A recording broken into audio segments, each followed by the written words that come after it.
তো বন্ধুরা, তোমরা প্রত্যেকেই দেখেছো এর আগের ভিডিওগুলোতে আমরা দার্জিলিং কিভাবে পৌঁছেছিলাম এবং ম্যাল রোডে আমরা কিভাবে ঘুরেছিলাম। তো এখন আমরা নতুন একটা ডেস্টিনেশনে যাব, সেটির নাম হচ্ছে লামাহাট্টা। দার্জিলিংয়ের খুব কাছাকাছি অবস্থিত একটি অফবিট। জায়গাটি এত সুন্দর, সেখানেই তোমাদের নিয়ে যাব। তো চলতে থাকো আমাদের সাথেই। নাসিরুদ্দিন শাহ একটি কথা বলেছিলেন যে বাঙ্গাল এক কামাল কি জায়গা হয়। তো সত্যি এখানে আসার পর না, আমার দেখার পর এরকমই মনে হচ্ছে, বারবার এই একটাই ফিল হচ্ছে যে সত্যি বাংলা কিন্তু অপরূপ সৃষ্টি ভগবানের একটি। কারণ এই যে এত সুন্দরভাবে বনরাশি, এই যে পাইন গাছ, এই যে একটার পর একটা গাছগুলো রাস্তার সঙ্গে ঝুঁকে পড়েছে, মানে এত সুন্দর লাগে দেখতে। এই যে মেঘলা আকাশ, মেঘের মাঝখান থেকে গাড়ি ছুটে চলে আর কেউ কোথাও নেই, এই ব্যাপারটি কিন্তু পুরোপুরি একটা স্বর্গীয় ব্যাপার। মানে আমি যতবারই বলি না কেন, মুখে বোঝানোর চেষ্টা করি না কেন, আপনি কিন্তু না আসা পর্যন্ত সেই ফিলটা অনুভবই করতে পারবেন না।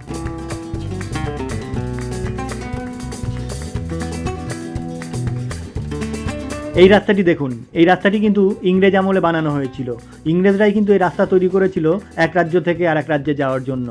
রাস্তাটি এতই সুন্দর, পাহাড়ের গা ঘেঁষে একদম পাহাড় কেটে কেটে। আসলে সত্যি কথা বলতে কিন্তু এই রাস্তার পেছনে অনেক শ্রমিকের জীবন আছে, অনেক শ্রমিকের রক্ত আছে। যে সময় এই রাস্তাটি বানানো হয়েছিল সেই সময় কিন্তু এত মেশিনপত্র বা এত টেকনোলজি ছিল না। সেই সময় কিন্তু সাধারণ মানুষই কিন্তু গায়ে খেটে কষ্ট করে, মানে গায়ের রক্ত জল করে এই রাস্তা তৈরি করেছিলেন। তো তাদের তো অবশ্যই একবার কুর্নিশ জানাতেই হয়, কারণ তাদের জন্য কিন্তু আজও এই রাস্তাটি এতটা সুন্দর, এতটা সুরক্ষিত। এসব জায়গায় আসার পর একটাই ফিল হয়, চুপচাপ শুধু প্রকৃতি দেখি, এই সৌন্দর্য দেখি, আর কোনো কথা নয়। তো দেখতে দেখতে আমরা কিন্তু লামাহাট্টার খুব কাছাকাছি পৌঁছে গেলাম। আর এখানে পৌঁছানো মাত্রই কিন্তু এখানকার স্থানীয় কিছু বাসিন্দাদের দেখলাম এবং তাদের ঘরবাড়ি দেখলাম। এমন নয় যে সমস্ত বাসিন্দারা তারা পাশাপাশি থাকেন বা এমন কিছুই নয়, তাদের বাড়ি কোথাও এখানে, আবার কারো আরেকটু দূরে, মানে এরকম ছড়িয়ে ছিটিয়ে রয়েছে। তো সত্যি কথা বলতে এরা খুব শান্তিতে আছে, এটুকু কিন্তু বলাই যায়।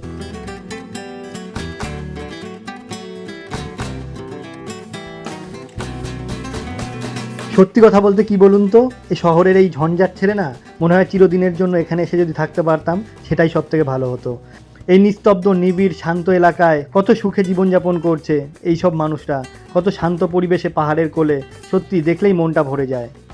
এই যে দেখতে পাচ্ছেন বাড়িগুলো কত সুন্দর ফুল দিয়ে সাজানো, কত রকম গাছপালা দিয়ে সাজানো। একটার পর একটা বাড়িগুলো দেখে মনে হবে যেন কোনো একটা পার্কে আপনি বসে আছেন। একটার পর একটা বাড়িগুলো দেখলে মনে হবে আপনি কোনো স্বর্গোদ্যানে বসে আছেন। এই যে দেখতে পাচ্ছেন এখানকার কিছু স্থানীয় দোকান, এখান থেকেই কিন্তু স্থানীয় মানুষজন তাদের কেনাকাটা বা বাড়ির দরকারি ও প্রয়োজনীয় খাবার খাদ্য বা প্রয়োজনীয় জিনিসপত্র কিন্তু এখান থেকেই তারা কেনাকাটা করেন। তো লামাহাট্টা আসার পথে কিন্তু অনেক কিছু দেখালাম, অনেক কিছু শেয়ার করলাম। এই গল্প করতে করতে এবং চারিদিকের সৌন্দর্য দেখতে দেখতে কখন যে বিভোর হয়ে গেছিলাম নিজেরাই বুঝতে পারলাম না কখন লামাহাট্টা পৌঁছে গেছি। আমাদের এখন গাড়িটা পার্কিং করার পালা। এখন দেখা যাক কোথায় পার্কিং করতে পারি, এবং টিকিট কেটে কিন্তু এখানে ঢুকতে হয়, এটা আমি কিন্তু আগেই শুনেছি। এখানে টিকিট কাটার পর এই পার্কে ঢুকতে হবে, এবং পার্কের ভেতরে কিন্তু একটি মন্দির আছে এবং ভেতরে কিন্তু একটি জলাশয় রয়েছে।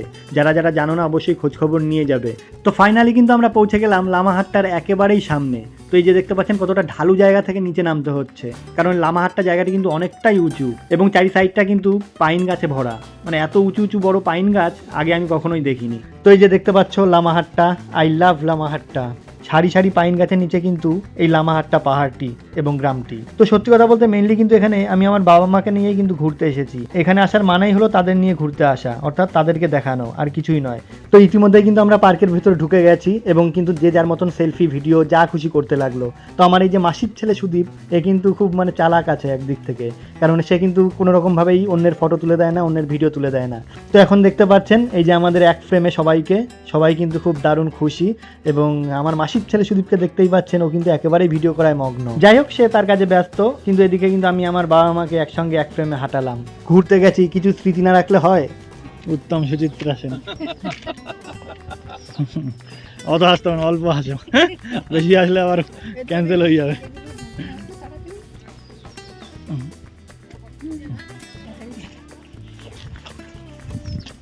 এদিকে আসবে সুদীপ, তোমার কি বক্তব্য বলো? আমার বক্তব্য কি, এবার আমার ভিডিও করো। তোমার ভিডিও করতে হবে। তো লামাহাটটা কিন্তু যথেষ্ট পরিমাণে ঠান্ডা ছিল, আমার বাবা মা কিন্তু প্রায় কাবু সাবু হয়েই বসেছিল। আমরা ইয়াং ছেলে হয়েও কিন্তু আমাদের হালাত খুব খারাপ হয়ে গেছিল, তার মানে বুঝতেই পারছেন কতটা ঠান্ডা ছিল। তবুও ভাগ্যবশত মেঘ খুব কম ছিল সেদিন, না হলে কিন্তু এই সব জায়গাগুলো একেবারেই মেঘে ঢাকা থাকে। কিন্তু আরে এটা আবার কে? ওহো, এটা তো আমি নিজেই বুঝতেই পারিনি। হ্যাঁ হ্যাঁ, তোমাকেই বলছি, এসো এবার একটু উপরের দিকটা দেখাই, আর উপর থেকে কাঞ্চনজঙ্ঘা আদৌ দেখা যায় কিনা সেটার জন্য একটু ট্রাই করি।